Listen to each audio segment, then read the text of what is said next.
welcome back to my YouTube channel HRM Pillar. This is Mahima here. So guys, today I'm going to discuss a topic which is very important for you all. So the topic is Indian logic and the subtopic is pramans and its types. So guys, ये जो topic है मैं थोड़ा सा brief करना चाहूँगी इसके बारे में. तो जैसे कि आपने लॉजिक एंड रीजनिंग में जो हमारा यूनिट 1 में आता है टॉपिक, उसके अंदर इंडियन लॉजिक के बारे में काफ़ी सुना होगा. This is very latest topic. And Indian logic के जो टॉपिक है उसके अंदर आपने प्रमान्स के बारे में काफ़ी सुना होगा, जिसे हम इंडियन लॉजिक के अंदर इंक्लूड करते हैं. तो मैं आज जो डिस्कस करने वाली हूँ वो प्रमान्स करने वाली हूँ डिस्कस, एंड उनके टाइप्स डिस्कस करने वाली हूँ. सो गाइज, जैसे कि मैंने पहले भी आपको बताया था कि अब मैंने यूनिट जो पेपर 1 है उसके ऊपर भी काफ़ी सारी वीडियोस बनाना स्टार्ट कर दिया है. सो गाइज, इसीलिए ये जो वीडियो है मैंने सबसे पहले लॉजिक एंड रीजनिंग के ऊपर इसीलिए ही अपलोड करने की सोची, क्योंकि मुझे पता है कि लॉजिक एंड रीजनिंग ऐसा यूनिट है जिसमें काफ़ी लोगों को बहुत इश्यूज आते हैं. एंड स्पेशली जो मैंने अभी कवर करा है प्रमाण, उसके ऊपर तो काफ़ी सारे क्वेश्चंस अब बनने लग गए हैं एंड ये टॉपिक थोड़ा सा डिफिकल्ट भी है. सो इसीलिए मैंने सोचा सबसे पहले इसे कवर करती हूँ. So before starting my video, please like my channel, share my channel and subscribe my channel. So let's get started.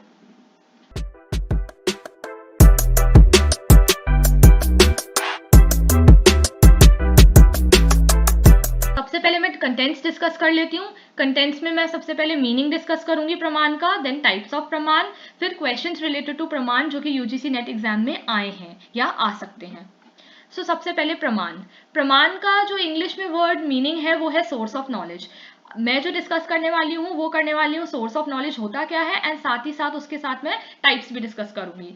So pramana is a source of knowledge और a means of valid knowledge. इसका मतलब है कि प्रमाण एक ऐसी चीज है जो कि एक वैलिड सोर्स होता है नॉलेज का. प्रमाण अगर हम कहें किसी चीज का प्रूफ लेना, तो एक सोर्स या मीन्स कि हाँ ये वैलिड नॉलेज है कि नहीं है. Knowledge can be termed as valid and invalid, मतलब प्रमाण या फिर अप्रमाण. तो या तो नॉलेज इनवैलिड होगी किसी चीज की या फिर वैलिड होगी. Hence pramanas means valid knowledge. तो a causal relation is ascertained between prama and praman on the basis of uniform agreement in presence and absence between the two.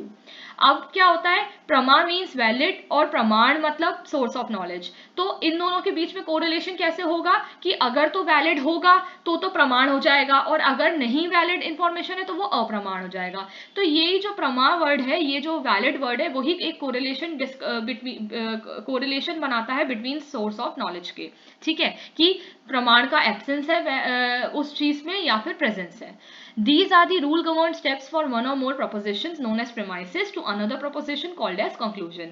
ये वो steps होते हैं जो कि हमें पहले से पता करने होते हैं जब हम लॉजिक एंड रीजनिंग के क्वेश्चंस सॉल्व करते हैं. जब हमारे पास एक या एक से ज्यादा प्रोपोजिशन आती है, जिसे हम लॉजिक एंड रीजनिंग के टर्म में प्रेमाइसेस बोलते हैं, और उसके बेसिस पे हमारे को और भी प्रोपोजिशन दिए होते हैं जिसको हम लॉजिक एंड रीजनिंग की भाषा में कंक्लूजन बोलते हैं. उन प्रोपोजिशंस मतलब प्रेमाइसेस में से हमें कंक्लूजन निकाल के tick the correct option select करना होता है यूजीसी नेट एग्जाम में. तो उससे पहले जो रूल गवर्निंग स्टेप्स होते हैं वो होते हैं सोर्स ऑफ नॉलेज के, दैट मीन्स प्रमाण.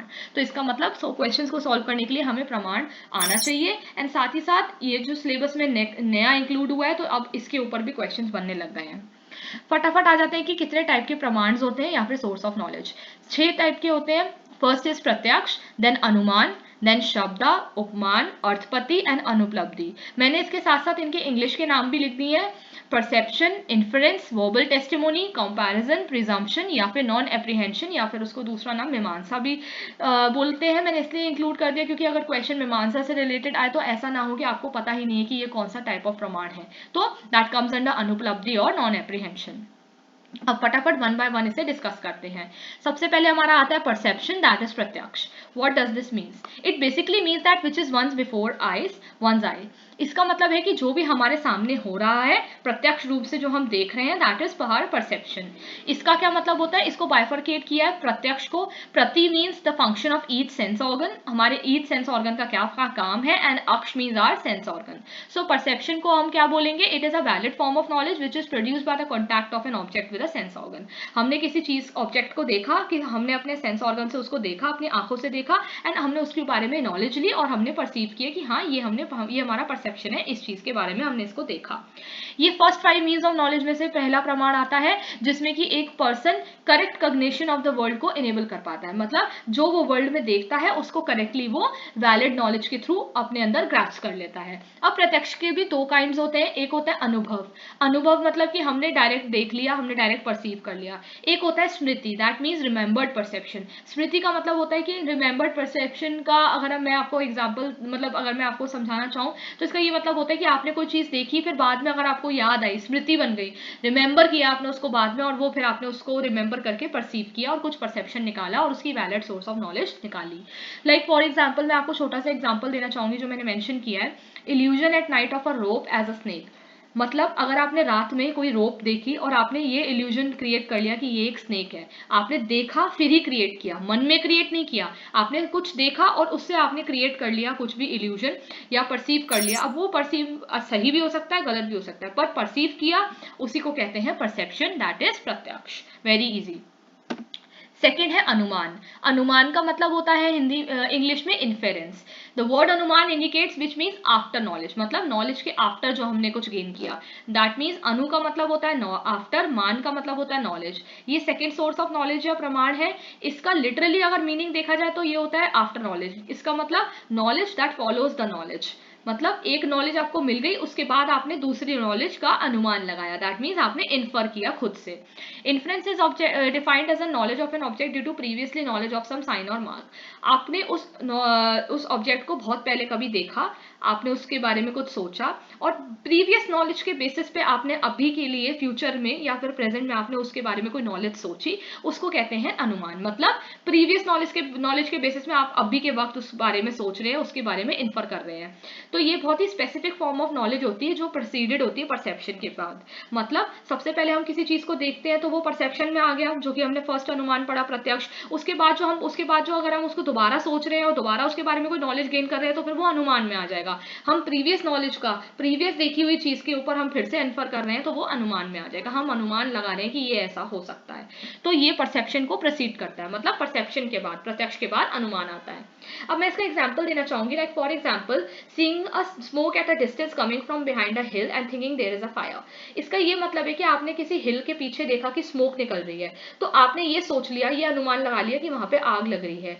हो सकता है कि वहां आग नहीं लग रही हो, वो जो स्मोक है वो विंटर की वजह से फॉग भी हो सकता है, पर आपने क्या किया, आपने इसे कोरिलेट कर लिया, क्योंकि ज्यादा जो स्मोक होती है वो फायर से रिलेटेड ही होती है, तो आपने ये बोल दिया कि ये फायर है, तो इसलिए आपने दोनों चीजों को इंटर रिलेट कर लिया। आपने स्मोक देखी बहुत दूर से बिहाइंड अ हिल और आपने ये सोच लिया कि वो फायर है, आपने प्रीवियस नॉलेज लगाई कि हाँ ऐसा पहले कभी हो चुका है, तो इसलिए ये भी हो सकता था कि वो फॉग हो, सच बात नहीं है, सूट भी हो सकती है, बट आपने ये चीज अनुमान लगाई अपने प्रीवियस नॉलेज के बेसिस पे, क्योंकि आपने ऐसा देखा कि पहले भी ऐसा कभी हुआ है, तो उसका मतलब फायर ही था। तो हमने क्या किया, हमने प्रीवियस नॉलेज के बेसिस पे करंट नॉलेज में अनुमान लगाया, इन्फर किया। तो ये एग्जाम्पल था। शब्दा, शब्दा मीन्स वर्बल टेस्टिमोनी। शब्दा का मतलब क्या होता है, वर्बल किसी चीज की नॉलेज होना। The combination of words which does not provide a valid knowledge. Shabda pramana can be defined as a statement of a reliable person. इसका क्या मतलब होता है कि ये वो कॉम्बिनेशन ऑफ वर्ड्स होते हैं जो कि वैलिड नॉलेज प्रोवाइड नहीं करते, मतलब कि ऐसा नहीं होता कि ये ऐसे कॉम्बिनेशन ऑफ वर्ड्स होते हैं, ये बहुत ही ज्यादा रिलायबल पर्सन के थ्रू स्टेटमेंट्स दी जाती हैं और लिखी हुई वर्बल ये शब्द होते हैं, मतलब कि वर्बली होते हैं, लिखे हुए नहीं होते हैं, वर्बली किसी रिलायबल पर्सन की, किसी ट्रस्टवर्दी पर्सन की कही हुई बातें होती हैं। तो verbal testimony is a communication which is being done from a trustworthy person. Reliable person हो गया, ट्रस्टवर्दी पर्सन हो गया, इससे जो भी आपकी शब्द में कही हुई बात हुई है, वर्बली हुई है, उसको हम वर्बल नॉलेज या शब्दा बोलते हैं। इसका प्रोसेस क्या होता है, सबसे पहले first there is a perception of words of a sentence uttered by a trustworthy person. Second there is a understanding of these words. इसका क्या मतलब है, सबसे पहले आपने किसी ट्रस्टवर्दी, किसी रिलायबल पर्सन से कोई वर्ड सुने जो कि आपने परसीव किए, आपको बहुत अच्छे लगे। दूसरा, जब आपने उसको परसीव कर लिए तो अब आप उन वर्ड्स को मीनिंग निकाल के उसको अंडरस्टैंड करने लगे, उसको समझने लगे। इसी को कहते हैं समझने का कारण या फिर special cause of verbal knowledge. किसी वर्बल नॉलेज की कोई स्पेशल कॉज होती है, उसको हम कारण बोलते हैं कि हम क्यों उसको सुनना चाहते हैं, क्योंकि उसका कोई कारण होगा, कुछ अच्छी अंडरस्टैंडिंग मिल रही है हमें वर्बल टेस्टिमोनी से। तो ये प्रोसेस होते हैं, फर्स्ट होता है परसेप्शन करना, सेकंड होता है उसमें से अंडरस्टैंडिंग निकालना, मतलब उसके वर्ड्स में मीनिंग ढूंढना। अब इसके भी दो टाइप के क्या कहते हैं टाइप्स होते हैं, दृष्टार्थ एंड अदृष्टार्थ। दृष्टार्थ मतलब रिलेटेड टू परसेप्टेबल ऑब्जेक्ट्स और अदृष्टार्थ मतलब रिलेटेड टू इम्परसेप्टेबल ऑब्जेक्ट्स। मैंने ज्यादा डिटेल में टाइप्स डिस्कस नहीं करे हैं क्योंकि टाइप्स के टाइप्स कभी नहीं पूछे जाएंगे, सिर्फ मोटा मोटा ये पूछा जाएगा कि कितने टाइप्स होते हैं ओवरऑल प्रमाण के, और प्रमाण उन जो टाइप्स है उनके बारे में आपको थोड़ी सी नॉलेज होनी चाहिए और एग्जाम्पल होना चाहिए। उनके अंदर फिर जो फर्दर बाइफिकेशन है टाइप्स का वो आपको गाइस ज्यादा पढ़ने की बिल्कुल जरूरत नहीं है, पर हाँ पता होना चाहिए। तो ऐसी इसमें दृष्टार्थ है और अदृष्टार्थ है। एग्जाम्पल के फॉर्म में मैंने ज्यादा लॉन्ग इंक्लूड नहीं किए, बट आपको मैं बताना चाहूंगी जैसे कि यार ये बहुत ज्यादा ट्रस्टवर्दी और रिलायबल पर्सन की लिखी हुई बातें हैं। वेद हो गए, पुराण हो गए, ब्रह्म सूत्र हो गए, भगवत गीता हो गई, ये काफी ज्यादा रिलायबल और ट्रस्टवर्दी लोगों की लिखी हुई बातें हैं, सुनी हुई बातें हैं, तो उन्होंने उसको लिख के फॉर्म में हमें बताया है, तो ये हम इसको वर्बल टेस्टिमोनी में ले सकते हैं और हम इसमें से पढ़ते हैं, उसको हमें अच्छा लगता है हम परसीव करते हैं और फिर उसके मीनिंग निकालते हैं और अंडरस्टैंड करने की कोशिश करते हैं। फिर आता है गाइस उपमान, दैट मीन्स कंपैरिजन। उपमान का मतलब होता है, ये कॉम्बिनेशन होता है दो वर्ड्स का, उपा एंड मान। उपा का क्या मतलब होता है, हम सिमिलैरिटी देख रहे हैं, और मान का मतलब होता है कॉग्निशन, दैट मीन्स नॉलेज। तो उपमान का क्या मतलब हो गया कि हमने सिमिलैरिटी में से कुछ नॉलेज डिराइव करी, मतलब the knowledge which is derive from similarity. कुछ हमें सिमिलैरिटी दिखी दो चीजों में और हमने उसकी नॉलेज गेन करी, हमने उसमें से कॉग्निशन गेन किया। So it has been defined as a knowledge of relation between a person and its denotation. तो ये कैसी नॉलेज हुई कि अगर आपके किसी पर्सन में और उसके चीज में कोई रिलेशन है तो हम उसको परसीव करके उसमें से नॉलेज निकालेंगे। It is just a knowledge of relation between a name and object denoted by that name. अब क्या होता है कि कोई नेम है, उसने कोई डिनोट किया किसी ऑब्जेक्ट को, तो अब उसने जो डिनोट किया उस ऑब्जेक्टिव को कि हाँ वो इस टाइप का लगता है, और वो चीज हम उस दोनों को कंपेयर करेंगे, हाँ क्या इन सब दोनों चीजों में सिमिलैरिटी है, होगी तो हम उसमें से नॉलेज गेन करेंगे। इसका एग्जांपल लेना चाहूंगी, a person who has seen his cow at home goes to a forest. अब क्या हुआ, एक पर्सन है उसके पास एक काव है, वो उसको फॉरेस्ट में घुमाने के लिए लेकर जाता है, तो वहां वो देखता है कि एक वाइल्ड काव खड़ी थी जो किसी की डोमेस्टिक काव नहीं थी, वो वहीं पे ऐसी घूम रही थी, फॉरेस्ट की काव थी, और उसका थोड़ा सा जो लुक था वो उसकी काव से थोड़ा सा अलग था, वो थोड़ी मतलब थोड़ी अलग थी दिखने में, बट उसको क्या सिमिलैरिटी लगी उस पर्सन को कि ये काव बिल्कुल मेरे जैसी काव है, बस इसमें थोड़ा सा डिफरेंस है, मतलब दिखने में अलग है, कलर अलग है, बट है काव। तो वो क्या इन्फ्रेंस निकालेगा, द काव इज लाइक माई काव, और इसके बेसिस पे वो ये कंक्लूड कर देगा the opposite to be equally true, मतलब माई काव इज लाइक दिस काव। मतलब वो क्या इससे इन्फर करके निकालेगा, इससे कंपैरिजन कर देगा कि जो मेरी काव है वो इस काव की तरह दिखती है, वो कंपैरिजन कर देगा दोनों के बीच में। तो सिंपल है, उपमा मतलब हम किसी चीज के किसी से उपमा कर रहे हैं, कंपैरिजन कर रहे हैं कि ये हम किसी ऑब्जेक्ट को लेते हैं और एक पर्सन को लेते हैं और उस पर्सन को उस ऑब्जेक्ट की तरफ कंपेयर कर देते हैं कि हाँ ये काव मेरी काव की तरह लगती है, या फिर ये ऐसे लगता है, तो उस बेसिस पे, तो इसे कहते हैं कंपैरिजन। फिर आता है अर्थपति, दैट मीन्स प्रिजम्पशन। ये बहुत ही ज्यादा इंडिपेंडेंट सोर्स ऑफ नॉलेज है, इसको मैंने इसलिए अलग डिफरेंट प्रमाण में रखा क्योंकि इसको डिस्टिंक्ट करना बहुत जरूरी था, ये किसी और प्रमाण की कैटेगरी में आ नहीं सकता था। तो इसमें क्या होता है, कोई ऐसे अनपरसीव्ड फैक्ट जो रह जाते हैं किसी नॉलेज को देखने के बाद भी, उसका अज्यूम कर लेना इनकंसिस्टेंट फैक्ट्स के ऊपर, उसको एक्सप्लेन करने के लिए, उसको कहते हैं अर्थपति, दैट मीन्स प्रीजम्पशन। जो बिल्कुल बची कुची देखने के बाद भी कोई ऐसी चीजें रह जाती है जो अनपरसीव्ड रह जाती है, जो हम नहीं अज्यूम कर पाते, बाद में हमें याद आती है, तो हम उसका प्रीजम्पशन लगाते हैं। प्रीजम्पशन में क्या होता है, we proceed from the knowledge of something to be explain to the knowledge of that which explains it. हम कैसे शुरू करते हैं, हम किसी चीज को एक्सप्लेन कर रहे होते हैं और फिर हम उसको कैसे एक्सप्लेन करें, तो उसके लिए हम प्री अज्यूम करना शुरू कर देते हैं। The means of presumption is the knowledge of inter contradiction.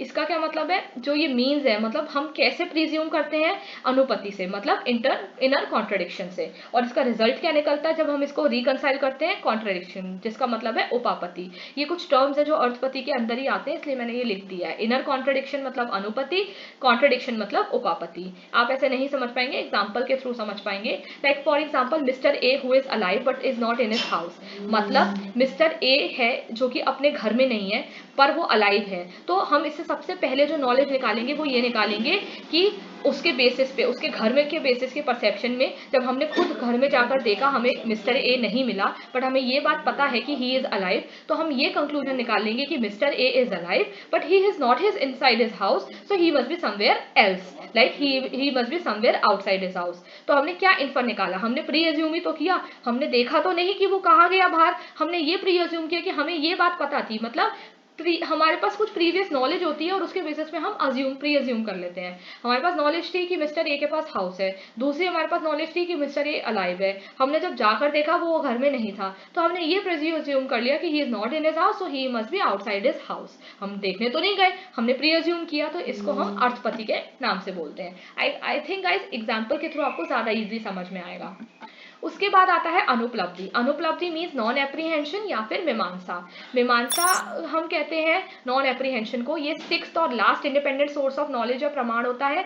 Negative facts guys जो होते हैं ना स्पेसिफिकली, उसके लिए हमने स्पेशल इंस्ट्रूमेंट निकाला है, उसको अभी हम नॉन एप्रीहेंशन कहते हैं। सो गाइज अगर इजी वर्ड में मैं आपको समझाना चाहूँ तो नॉन एप्रीहेंशन का मतलब क्या हो गया, negative facts. Positive facts positive sources से हम एप्रीहेंड करते हैं, जो मैंने पहले डिस्कस कर ली, जैसे कि प्रत्यक्ष हो गया, इन्फ्रेंस हो गया, लाइक परसेप्शन या इन्फ्रेंस। बट नेगेटिव फैक्ट्स को हमें एप्रीहेंड करने के लिए नॉन एप्रीहेंशन यूज करना पड़ता है। ये स्पेशल इंस्ट्रूमेंट है। लाइक फॉर एग्जांपल हम इसमें नेगेटिव चीजें सोचने लगते हैं। अब इसका एग्जांपल ये हुआ, mister A has not attended his lecture today in the college. उसने अटेंड नहीं किया, so it must means that he has went outside to watch a movie. अब हमें तो नहीं पता कि वो मूवी देखने गया, बट इसमें हमें नेगेटिव सोर्सेज नेगेटिव फैक्ट्स को लेकर आना था बीच में। हमारी जो सोर्स ऑफ नॉलेज होती है वो बहुत नेगेटिव हो जाती है, इसलिए हम ये सोचने लगते हैं कि हाँ जरूर उसने अटेंड नहीं करी, तो वो कहीं घूमने गया होगा या फिर वो मूवी वॉच करने गया होगा। तो इसको कहते हैं अनुपलब्धि या फिर non apprehension means negative facts. So guys ये थे मेरे सारे प्रमाण एंड प्रमाण के टाइप्स। अब मैं कुछ क्वेश्चंस डिस्कस करना चाहूंगी आपके जो यूजीसी नेट एग्जाम में काफी आए हैं और आपको इंपॉर्टेंट लगेंगे ये काफी questions. The difference between laukik and alaukik is made with reference to which one of the pramana. Laukik and अलौकिक की किस रिलेटेड प्रमाण से बात हुई है? ऑप्शन 1 अनुमान, दैट इज इन्फ्रेंस। ऑप्शन 2 उपमान, दैट इज कंपैरिजन। ऑप्शन 3 प्रत्यक्ष, दैट इज परसेप्शन। ऑप्शन 4 शब्द, दैट इज वर्बल टेस्टिमोनी। सो इसका आंसर है मतलब लौकिक और अलौकिक। मतलब जो लौकिक और अलौकिक है वो किस प्रमाण से रिलेटेड है? प्रत्यक्ष प्रमाण से, दैट मीन्स परसेप्शन। मतलब लौकिक प्रत्यक्ष भी हो सकता है और अलौकिक भी। तो ये जो प्रमाण है वो प्रत्यक्ष प्रमाण से रिलेटेड है, that is option 3. Then question number 2, which of the following प्रमाण is used by classical Indian school of logic to prove the existence of God? अगर हमें गॉड की एग्जिस्टेंस को प्रूव करना है तो हम कौन सा प्रमाण को यूज करेंगे इंडियन लॉजिक में से? ऑप्शन 1 इज अर्थपति, उपमान, प्रत्यक्ष या अनुमान। तो हम यूज करेंगे इन्फ्रेंस, दैट इज अनुमान। On the basis of perception, अनुमान का मैंने ये बताया था, हम इन्फर करते हैं on the basis of previous knowledge. तो हम ये अनुमान लगाते हैं कि हाँ एग्जिस्टेंस है गॉड की थ्रू द प्रीवियस नॉलेज, जो कि हमने काफी पता की है, हमने पढ़ा है, हमने देखा है। तो इसका आंसर हुआ ऑप्शन 4, दैट इज अनुमान।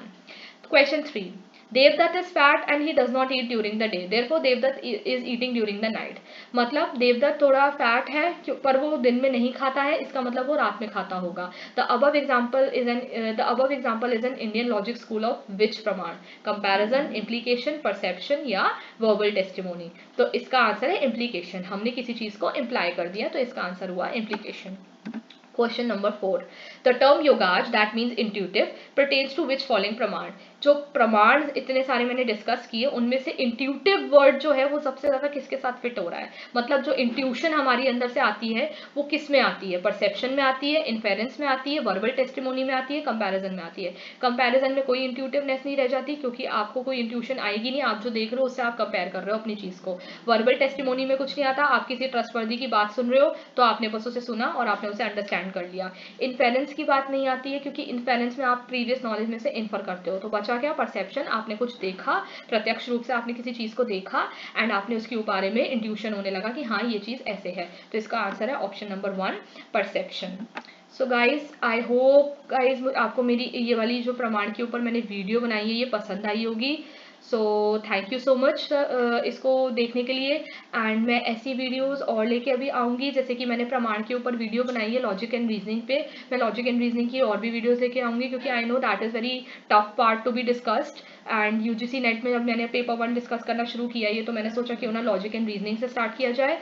So guys thank you so much for watching it. Please share my channel, subscribe my channel. Till then, this is Mahima signing off from the video. Goodbye.